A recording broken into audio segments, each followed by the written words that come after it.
Hello there, everyone. Thank you very much for stopping by my channel.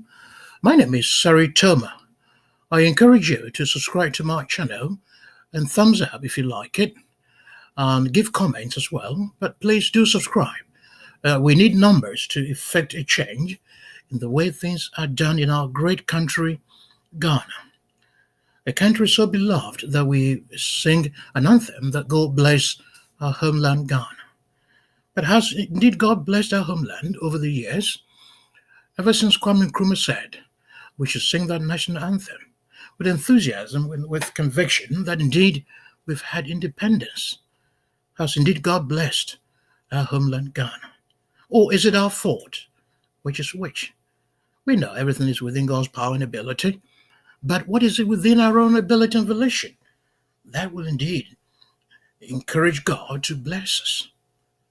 So, after 62 years of independence, we're still crawling.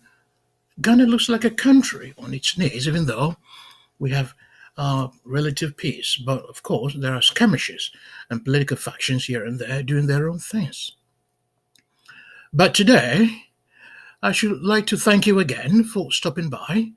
The topic I'm going to talk about today is not about politics, but it is something that concerns me very much, and I think it concerns many Ghanaians as well. Something that I have themed, or the topic is dangerous homophones, the enemy within.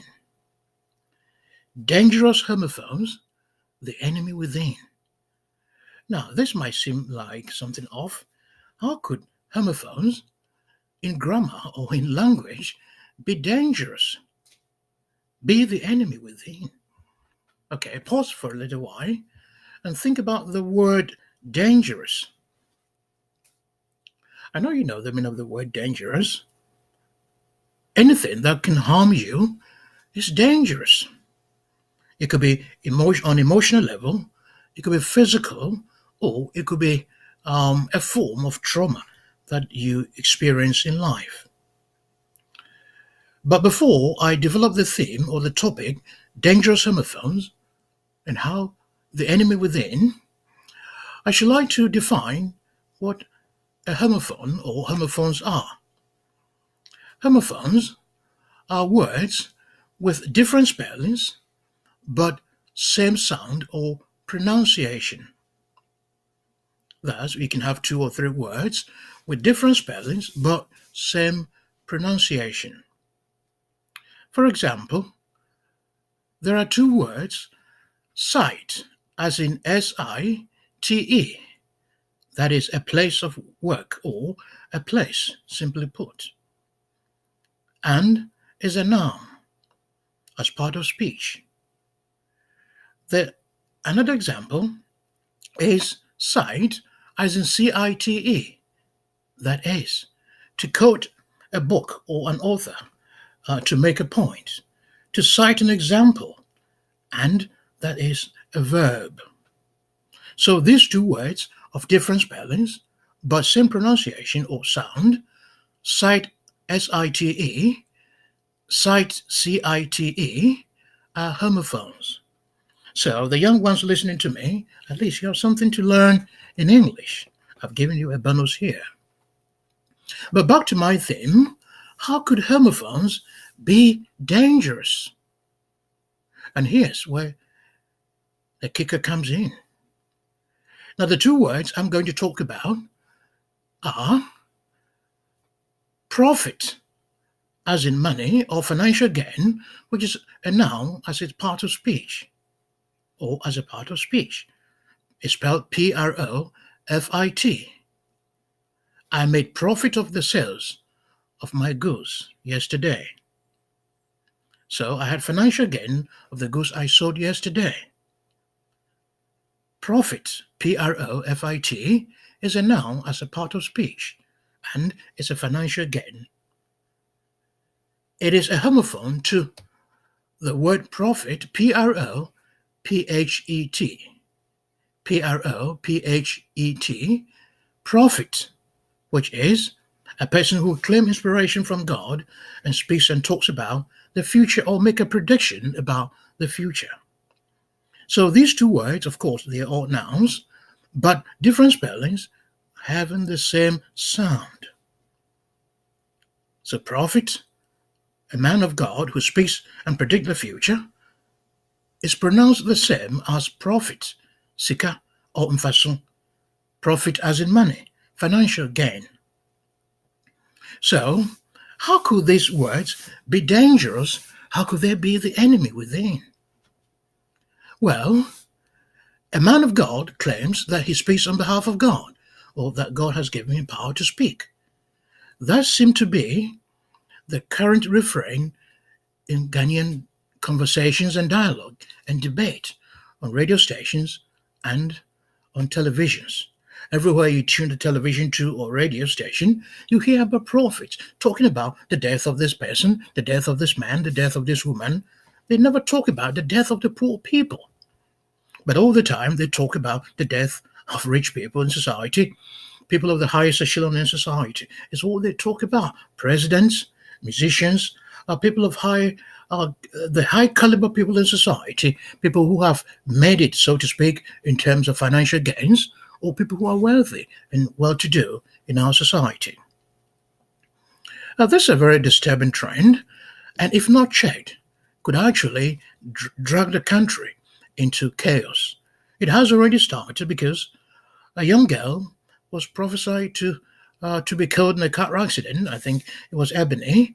Of course, she died. But that is not to say that it was a prophecy that killed her or that made her die, but it was an advantage that the prophet took because of the various road accidents that constantly happen in our dear nation, because we have neglected our roads and the roads are not properly constructed, and the drivers also are a factor to the mayhem and the carnage on our roads.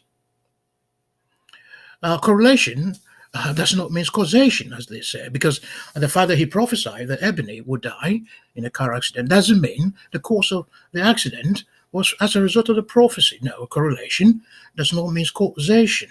It was bad road that actually caused the death of those three people: Ebony and her two friends, one soldier, and the other friend who was a female.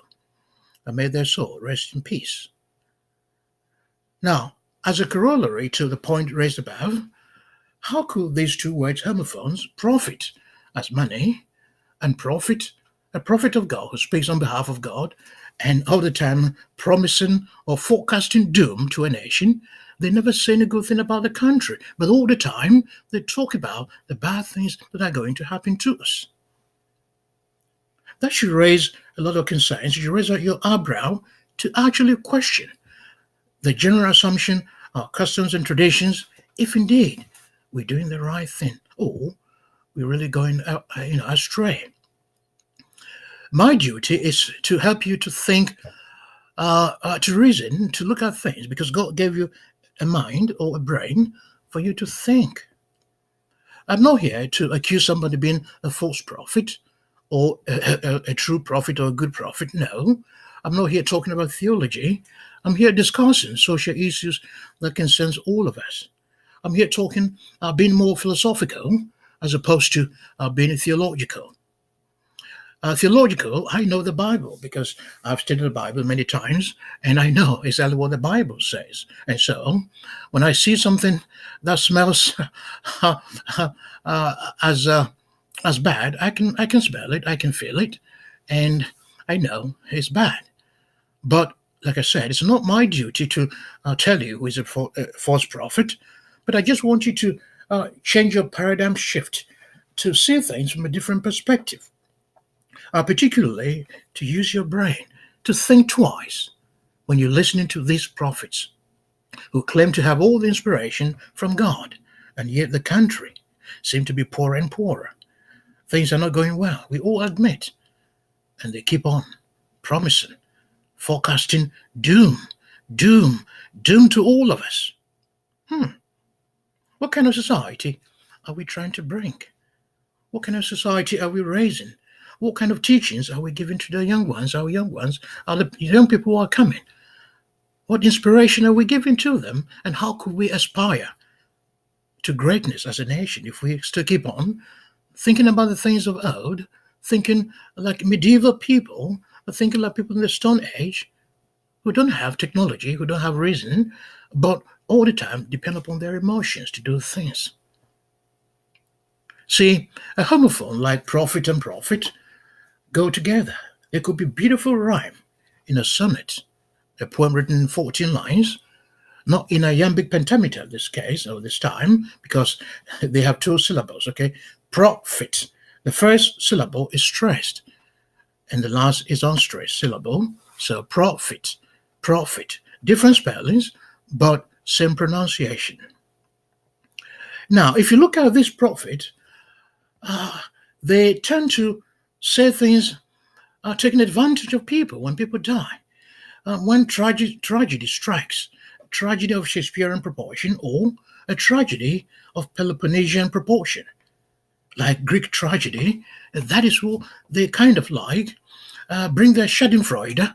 That's where they kind of have joy in themselves, and they come up proudly to say to the entire world and the whole Ghana that indeed I prophesy that this man or woman or this incident or tragedy is going to happen to people, and it has indeed, voila, happened, and so I'm excited. They should clap for me because I'm a true prophet of God. People should come to my church. For God's sake, please, let us think twice.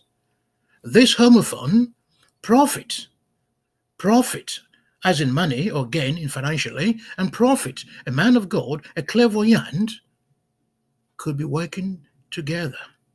They could be doing this thing just for the sake of money. After all, they have the same sound, they have the same pronunciation. And when they prophesy and things happen, what happens? People go to them. But has really God spoken about whatever they said? Did God send them? Read your own Bible and be the judge. The ball is in your court. Has God indeed sent anybody in this day? I know Ghanaians are a lot of Ghanaians are Christians, about 75 to 80% according to statistics or population number. Census shows that about 75 to 80% of Ghanaians are Christian, and so they love to go to church and they quote the Bible all the time. Now, what did your Lord Jesus Christ say to you? Jesus said, by their fruits you will recognize those men, or you would know them. And he also said somewhere along the line, not Jesus himself, but the Apostle Paul, he said, beloved ones, test to see every inspired expression if it originates with God.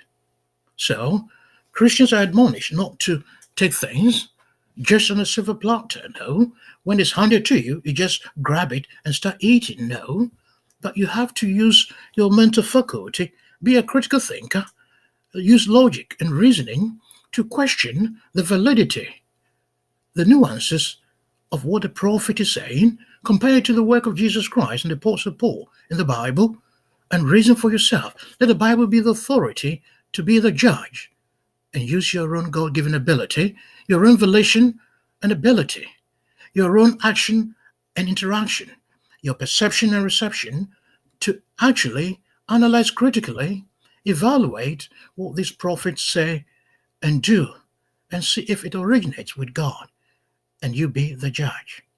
Remember, I'm not the one to accuse anybody of being a false prophet or a true prophet. No, what I'm making you realize is that there could be something wrong here, and we all need to wake up. The time has come for my dear country, the young ones, and anybody who thinks critically, who believes that God gave us a brain, a mind to use, to think twice about these prophets. Because, like I said, homophones could be dangerous. Dangerous homophones such as prophet, prophet, and now a man who claims to be speaking on behalf of God and predicting the future, and profit, profit, a financial gain, which is also a noun, different spellings but same sound and pronunciation, could be the modern day enemy within us. Watch out, people. I love you. My name is Kwesi Saritoma. Medona Sibebre. Macron. I don't belong to any political party.